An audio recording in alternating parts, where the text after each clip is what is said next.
राम राम सभी साथियों को स्वागत है आप सभी का आपके अपने चैनल लर्नोलॉजी अड्डा में। जैसा कि आप सभी को पता ही है, हम ग्राम पंचायत अधिकारी के फुल सिलेबस को कवर कर रहे हैं और डेली 5 बजे हम रट्टा मार सीरीज लाते हैं, जिसमें हम पंचायती राज व्यवस्था के 20 क्वेश्चनों को डेली देखते हैं और करते हैं, सॉल्व करते हैं उन्हें। और आपने अगर ग्राम पंचायत अधिकारी के पुराने वीडियोज को नहीं देखे हैं, मैं आई बटन में लिंक दे रहा हूँ, उसे जाकर देख लीजिए। फिर जब उसके बाद आप प्रैक्टिस सेट को बनाएंगे तो आसानी से आप 20 के 20 क्वेश्चन डेली 5 बजे कर पाएंगे और आपको कॉन्फिडेंस आएगा कि मैं ग्राम पंचायत अधिकारी 2024 में बनकर दिखाऊंगा। और अगर आपने सबसे पहले चैनल को सब्सक्राइब नहीं किया, सब्सक्राइब कर दें और बेल आइकन जरूर दबाएं, जैसे सबसे पहले प्रैक्टिस सेट और ग्राम पंचायत अधिकारी से रिलेटेड कोई भी अगर जानकारी आए तो सबसे पहले आपको मिल सके। तो रट्टा मार सीरीज का हमारा प्रैक्टिस सेट 18वां है आज। तो चलिए देर न करते हुए वीडियो को शुरू करते हैं। पहला क्वेश्चन आज हमारे सामने, निम्नलिखित में से कौन सा भारत के संविधान के भाग 9 की विशिष्टता नहीं है। अब भाग 9, सबसे पहले हम भाग 9 को देखते हैं। भाग 9 क्या है? तो जो 73वां संविधान संशोधन हुआ ना 1992 में, उससे हमारे संविधान में भाग 9 जुड़ा गया और भाग 9 में 243 से लेकर 243O तक जो अनुच्छेद आर्टिकल हैं वह पंचायत से रिलेटेड हैं। और उसके बाद शेड्यूल 11 भी जोड़ा गया। शेड्यूल 11 में कुल 29 विषयों का जिक्र किया गया है जो पंचायत से संबंधित हैं। तो देखते हैं पहला क्या है, पंचायतों के लिए 5 वर्षीय कार्यकाल। हाँ, 5 वर्ष का कार्यकाल होता है पंचायत का। दूसरा है कि पंचायत सदस्यों के लिए अनुसूचित जाति और अनुसूचित जनजाति के लिए स्थानों का आरक्षण है। तो पंचायत में यह भी व्यवस्था दी गई है कि SC ST के लिए जो भी उचित आरक्षण होगा उनकी जनसंख्या के अनुसार उसको दिया जाएगा। और पंचायत ग्राम मध्यवर्ती स्तर के सभी स्थानों के लिए अप्रत्यक्ष चुनाव होंगे, तो यह बिल्कुल गलत है। कोई भी चुनाव अप्रत्यक्ष नहीं है पंचायत में, सारे के सारे चुनाव प्रत्यक्ष रूप से कराए जाते हैं और उनका 5 साल का कार्यकाल होता है। तो जो C ऑप्शन है बिल्कुल गलत है। और चौथा, जो महिलाओं के लिए कम से कम 1/3 स्थानों का आरक्षण होगा, ये उत्तर प्रदेश में नारा ही है। 100 कुर्सी में 33 कुर्सी महिलाएं करेंगी इसकी पूर्ति। तो हमारा ABC बिल्कुल सही है और जो C है यह गलत है। प्रत्यक्ष चुनाव होते हैं, अप्रत्यक्ष चुनाव पंचायतों में नहीं होते हैं। चलिए देखते हैं अगले प्रश्न को। अगला प्रश्न हमारे सामने है, 73वां संशोधन अधिनियम की आधारभूत विशेषताएं हैं। कौन सी विशेषताएं हैं? ग्राम मध्यवर्ती तथा जिला स्तरों पर पंचायत की त्रिस्तरीय संरचना का उपबंध है, बिल्कुल सही है, पहला भी सही है। दूसरा है अनुसूचित, रुकिए 1 मिनट, पहला सही, 1 मिनट, पहला सही है। अनुसूचित जाति और अनुसूचित जनजाति और महिलाओं के लिए पंचायतों के सभी स्तरों एवं स्थानों का आरक्षण है, यह भी बिल्कुल सही है, पिछले क्वेश्चन में भी यह बताया गया था। इसके बाद देखते हैं आगे क्या कह रहा है। राज्य निर्वाचन आयोग के नेतृत्व में पंचायतों का निर्वाचन होता है, यह भी बिल्कुल सही है। और संविधान की 11वीं अनुसूची का पुनः स्थापना किया गया है पंचायत के लिए, जिसमें 29 विषयों का जिक्र हुआ है, यह भी बिल्कुल सही है। तो देखते हैं कौन सा ऑप्शन सही है। 1 2 3 4 जिसमें होगा वही ऑप्शन हमारा सही होगा। तो C ऑप्शन में देख रहे हैं हम 1 2 3 4 लिखा हुआ है और C ऑप्शन हमारा बिल्कुल सही है। चलिए चलते हैं अगले क्वेश्चन की तरफ।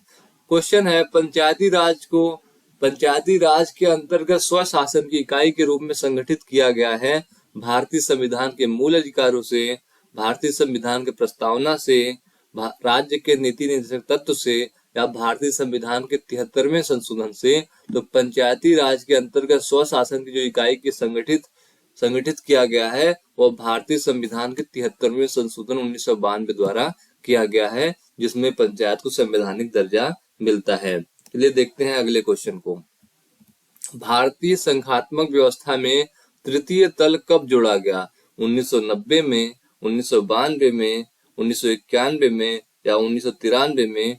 तो जो D ऑप्शन है हमारा, D ऑप्शन है 1993। 1993 में भारतीय संघात्मक व्यवस्था में तृतीय तल जोड़ा गया। भारतीय संघात्मक व्यवस्था में तृतीय तल वर्ष 1992 के 73वें और 74वें संविधान संशोधन के माध्यम से वर्ष 1993 में जोड़ा गया। इसके परिणाम स्वरूप 73वें संविधान संशोधन अधिनियम 1992 के अनुसार नई व्यवस्था अपनाने के लिए अधिकांश राज्यों ने 1993 एवं 1994 में पंचायती राज अधिनियम पारित किया अपने अपने राज्य विधान मंडलों में। चलिए देखते हैं अगले क्वेश्चन को। पंचायत एवं नगर पालिकाओं के संबंध में भारतीय संविधान में किस वर्ष प्रावधान किया गया? 1991 में, 1992 में, 1992 में, 1995 में या 2000 में। तो जो हमारा ऑप्शन है 1992 ईस्वी में 73वां और 74वां संविधान संशोधन आया।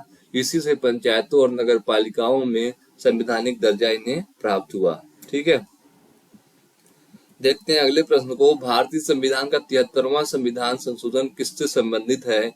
केंद्र और राज्य के संबंध से, सर्वोच्च न्यायालय की शक्तियों से, संसद सदस्यों के नेतृत्व एवं विशेषाधिकारों से, या पंचायती राज व्यवस्था से? जो 73वां संविधान संशोधन है वो पंचायती राज व्यवस्था संबंधित है, और जो 74वां संविधान संशोधन है और नगर पालिकाओं की व्यवस्था से संबंधित है, नगर निकायों की व्यवस्था से। देखते हैं अगले प्रश्न को। और आप जब भी देखेंगे ना 73वां संशोधन जो पार्ट 9 है हमारा, जिसमें 243 से लेके 243 तक ओ तक जो भी आर्टिकल है वो पंचायत से संबंधित है। चलिए देखते हैं अगले क्वेश्चन को। भारत के संविधान में पंचायतों एवं नगर पालिकाओं से संबंध 73वें और 74वें संवैधानिक संशोधन जब पास हुए उस समय भारत के प्रधानमंत्री कौन थे? इंदिरा गांधी थी, राजीव गांधी थी, पीवी नरसिम्हा राव थे, या बीपी सिंह थे? ये बहुत अच्छा क्वेश्चन है। तो उसमें जो 1991 अगर आपको याद हो, उसमें एलपीजी आया था, लिबरलाइजेशन, प्राइवेटाइजेशन, ग्लोबलाइजेशन। तो उस समय हमारे देश के प्रधानमंत्री कौन थे? तो पीवी नरसिम्हा राव थे 91 में भी, और 1992 में जब पंचायती राज व्यवस्था पास हुआ, संशोधन हुआ 73वां, तो भी प्रधानमंत्री हमारे पीवी नरसिम्हा राव ही थे। चलिए देखते हैं अगले क्वेश्चन को। अगला क्वेश्चन है, संविधान के 73वें संशोधन द्वारा पंचायतों को निर्दिष्ट किए जाने वाले निम्नलिखित में से वर्णित है? 11वीं सूची में, 10वीं सूची में, 13वीं सूची में, या 12वीं सूची में? तो 11वीं अनुसूची में कुल पंचायत के 29 विषयों का जिक्र किया गया है 73वें संशोधन द्वारा। तो जो सही ऑप्शन है, ए ऑप्शन है हमारा 11वीं अनुसूची में। अगला प्रश्न हमारे सामने, भारतीय संविधान की 11वीं अनुसूची में पंचायतों को कुल कितने विषय निर्धारित किए गए हैं? ये कई बार क्वेश्चन बताया जा चुका है, आपको इसका कमेंट बॉक्स में आंसर देना है, मैं नहीं बता रहा। चलिए देखते हैं अगले प्रश्न को। पंचायती राज संस्थानों को 29 कार्यों की सूची किस अनुच्छेद के तहत दी गई है? अब देखो 29 कार्यों की सूची फिर से बता दी, आप कमेंट करके आप जरूर बता देना कि 29 ही है। देखते हैं 250वां क्वेश्चन में क्या कहा गया कि किस अनुच्छेद में 29 विषयों का जिक्र किया गया है? तो अनुच्छेद 243H में, अनुच्छेद 243F में, या ई में, या जी में? तो जिस इसका जिक्र किया गया 29 विषयों का, वो 243G में किया गया है। कितने में किया गया है? 243G में किया गया है। यहाँ पे गलत लिख दिया गया है 343, इसको सही कर देते हैं। 243G में इसका जिक्र किया गया। किसमें किया गया है? 243G में, जो हमारे 29 कार्यों का जिक्र है 11वीं अनुसूची का, उसमें किया गया है। चलिए देखते हैं अगले प्रश्न को। अगला प्रश्न हमारे सामने है, वह न्यूनतम जनसंख्या कितनी है जिसके नीचे अधिनियम के उपबंध के अनुसार मध्यवर्ती स्तर पर पंचायतें गठित नहीं की जा सकती हैं? 25 लाख, 20 लाख, 35 लाख, या 30 लाख? तो इस क्वेश्चन में कितनी जनसंख्या होनी चाहिए न्यूनतम कि उस उपबंध के अनुसार मध्यवर्ती स्तर पर पंचायतें गठित नहीं की जा सकती हैं? तो कम से कम हमारा जो 20 लाख की आबादी होनी चाहिए, तभी एक ब्लॉक का, एक प्रखंड का निर्माण होता है। चलिए देखते हैं अगले प्रश्न को।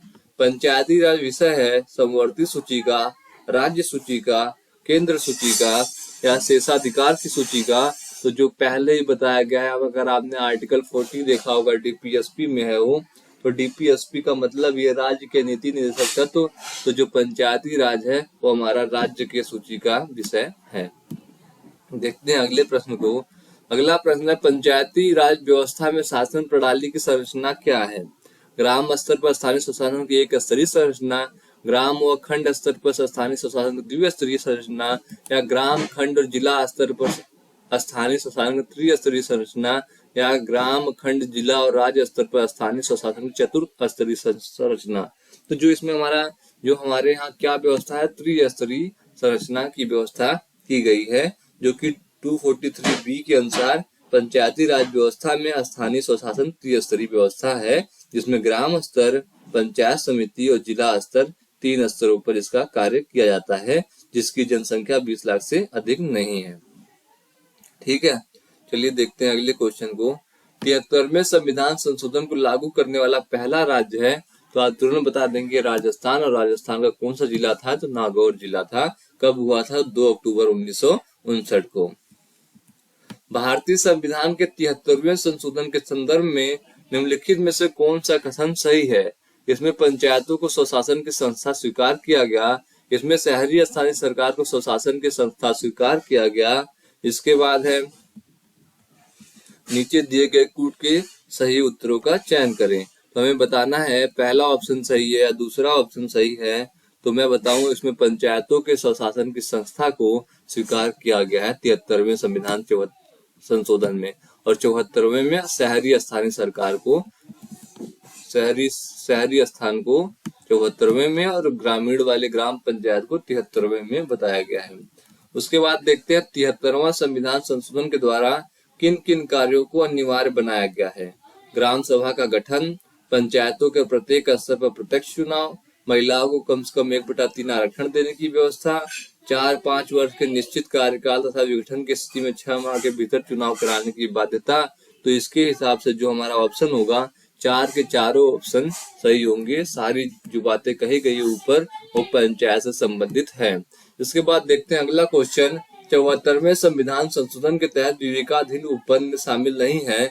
अन्य पिछड़े वर्गों को आरक्षण देने अथवा न देने की व्यवस्था, महिलाओं को 1/3 आरक्षण या उससे अधिक तय करने की शक्ति, नगर पालिकाओं के लेखों और उनकी सम परीक्षा की रीति तय करना। चौथा ऑप्शन है राज्य निर्वाचन आयोग को गठन की बाध्यता। तो इस वाले क्वेश्चन में क्या है कि जो हमारा राज्य निर्वाचन आयोग के गठन की बाध्यता नहीं है। क्या नहीं है? राज्य निर्वाचन आयोग के गठन की बाध्यता इसमें नहीं है। अगला प्रश्न देखते हैं। 298वां प्रश्न है हमारे सामने। भारत में पंचायती राज दिवस कब मनाया जाता है? तो आंख बंद करके आपको मारना है 24 अप्रैल। 24 अप्रैल को हर साल पंचायत दिवस मनाया जाता है। अगला प्रश्न देखते हैं। नगर पालिकाओं की संरचना भारतीय संविधान के किस अनुच्छेद में वर्णित है? 243 फॉर्म में, 234 माँ में, 243 या में, या 234 द में। तो जो हमारे नगर पालिका की संरचना है वो बात कही गई है 234 द में नहीं की गई है। यहाँ होगा 243।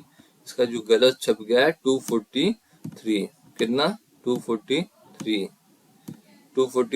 द में बात की गई है नगर पालिकाओं की संरचना की। किसमें कही गई है? 243 द में। चलिए देखते हैं अगले क्वेश्चन को। अगला क्वेश्चन 260वां है हमारे सामने। भाग 9 का नगर पालिकाएं किस अनुच्छेद के तहत वित्त आयोग का गठन संविधान में वर्णित है? जो जैसे हमारा राज्य वित्त आयोग जो बनाया जाता है वह पंचायत में बनाया जाता है और इसमें भी बनाया जाता है। तो पंचायत में 243 के में बनाया गया, तो नगर पालिकाओं में किस उसके तहत बनाया गया, किस अनुच्छेद के? तो जो नगर पालिका है उसमें 243Y के तहत बनाया गया है। किसमें बनाया गया है? 243Y के तहत बनाया गया है। तो चलिए, आपने यहाँ तक वीडियो देखा होगा, आपको उम्मीद है बड़ा अच्छा लगा होगा और 20 के 20 क्वेश्चन आपको याद भी हो गए होंगे। और ये क्वेश्चन में मैं आपको क्लियर कर देना चाहता हूँ, जो हमारा पिछला क्वेश्चन था 251वां प्रश्न है, इसमें देखिए क्या क्वेश्चन पूछा गया था, आपको शायद क्लियर ना हो पाया हो कि न्यूनतम जनसंख्या कितनी होनी चाहिए। तो न्यूनतम जनसंख्या 20 लाख होनी चाहिए। जिस राज्य में, जैसे हमारा उत्तर प्रदेश में राज्य में हमारी आबादी तो बहुत ज्यादा है, करीब करीब हम कितने हो चुके हैं, 22-23 करोड़ हैं। हमारे यहाँ तो त्रिस्तरीय पंचायत व्यवस्था रहेगी, लेकिन जिस राज्य में 20 लाख लोग नहीं है वहां पर त्रिस्तरीय पंचायत व्यवस्था नहीं रहेगी। अब वो ऐसे कौन से राज्य हैं? वही नॉर्थ ईस्ट में राज्य होंगे, सिक्किम होगा, गोवा होगा, ऐसे राज्य जहाँ 20 लाख की आबादी नहीं है, तो वहां पर जो है त्रिस्तरीय पंचायत व्यवस्था नहीं होगी। वहां क्या होगी? तो सीधे पे ग्राम स्तर होगा और ग्राम स्तर के बाद जिला स्तर होगा। मध्यवर्ती स्तर जो पंचायत समिति है वहां पर 20 लाख से जनसंख्या वाले कम राज्यों में वहां पर मध्यवर्ती स्तर नहीं होता, वहाँ ग्राम स्तर और जिला स्तर होता है। ठीक है, और वहाँ मध्यवर्ती स्तर नहीं होता। लेकिन उत्तर प्रदेश में हमारे 23-24 करोड़ आबादी है, यहाँ जितनी भी स्तर बनाना चाहे बना सकते हैं, लेकिन फिलहाल 3 स्तर हमारे उत्तर प्रदेश में है। आपने पूरी वीडियो देखी, 20 के 20 क्वेश्चनों को देखा। वीडियो अच्छी लगे तो लाइक करना, और कुछ कमियां रह गई हो या बहुत ज्यादा अच्छा लगा हो या कुछ भी लगा हो तो आप कमेंट करके जरूर बताएं, और चैनल को सब्सक्राइब करें और सबसे पहले बेल आइकन को दबाएं, जिससे सबसे पहले आपको अपडेट मिल सके। तब तक के लिए धन्यवाद दोस्तों, जय हिंद।